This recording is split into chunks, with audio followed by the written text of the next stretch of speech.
It was through just from it being around, really. I mean, you know, being on the radio in the car, or, and my parents. My mom was a singer for a while. She was when she was young. She was in an all-girl group. They didn't make any records, so, but her whole side of the family was all professional musicians who had other jobs to make money, like installing signs and teaching school and stuff like that. Mm-hmm. So. What kind of all-girl group? Was it like a Supremes group? Or? Yeah, it was like that. It's like my mom was the main singer, and there were 3 other women that did harmonies, you know. Yeah, it was along the lines of the Supremes or something, you know. Did she sing a lot at home, and did you kind of sing with her? Well, yeah.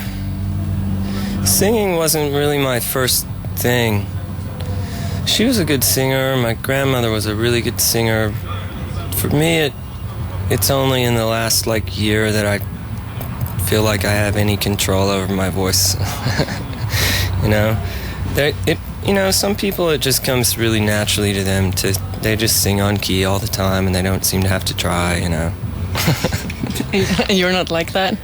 Well, I've been touring so much in the last several years that I can't help but get a little more familiarity with it, but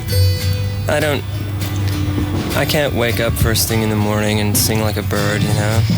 I have to wait until 10 or 11 at night and have a few beers and relax. They asked me to come down and watch the parade.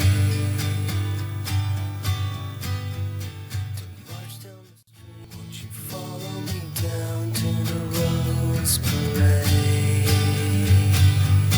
At first, there weren't even any lyrics. I didn't really care at first about that part. I just liked chord changes, so there might be a melody, maybe not. It might just be like a chord change, and usually the more it transitions and changes in it, the better I liked it. It would be just this totally linear, non-repeating thing that didn't even sound like a song.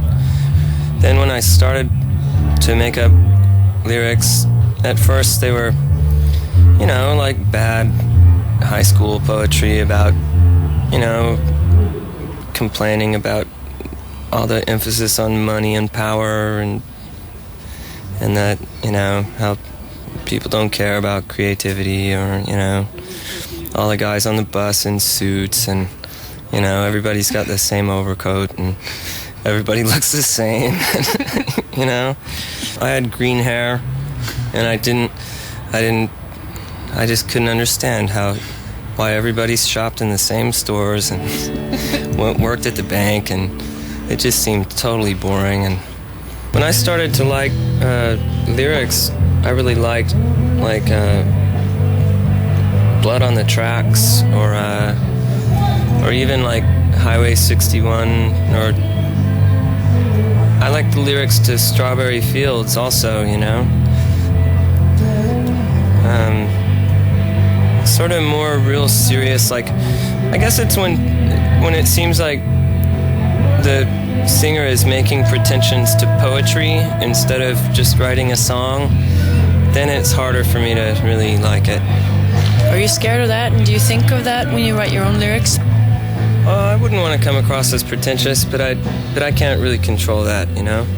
And I try and be artful, if possible, or at least imaginative, and I hope it doesn't come across as pretentious, but if it does, I can't do anything about it. None of my friends think I'm pretentious. I don't feel pretentious, you know, but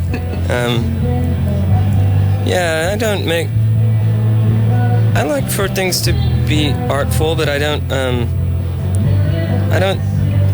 don't make up words that could be taken out of the music and still stand up, really, you know? They're meant to be connected to the context that they're in, which is a bunch of notes and rhythms. And they're not, I wouldn't take them to a poetry night and read them or anything, you know. Were you a sporty type, or the sitting at home reading type kind of a child? I like to play soccer and stuff, and I liked music a lot, and I liked being outside a lot, like most kids do. And yeah, I took piano lessons for a year when I was 10, and yeah, music was my favorite thing. And being a Cub Scout was my least favorite thing. Were you a Cub Scout? Briefly, yes. I played soccer for a few years when I was really little, and then I got pulled out of that to be a Cub Scout. It's a real drag. Were you pulled out by your mother or what? Oh, by my stepdad, They saw some, even back then, like TV, would do these bogus programs that just alarmist programs that scare people, like salt is going to kill you, or sports are bad for young children, so I think they saw some program that said it was bad for bones of children, and it's just total bunch of garbage, but I don't know what their reasons really were, but that's what they said. Oh, it's not good for you to but it's good for you to be a Cub Scout and wear a uniform and march around and learn how to tie knots. Throwing candy out to the crowd. Nästan tro på det själv, säger han. I mean, it's not gonna mold me, but it's coming close. Yeah, it's if enough people keep telling you you're some way, eventually you kind of wonder if they're right.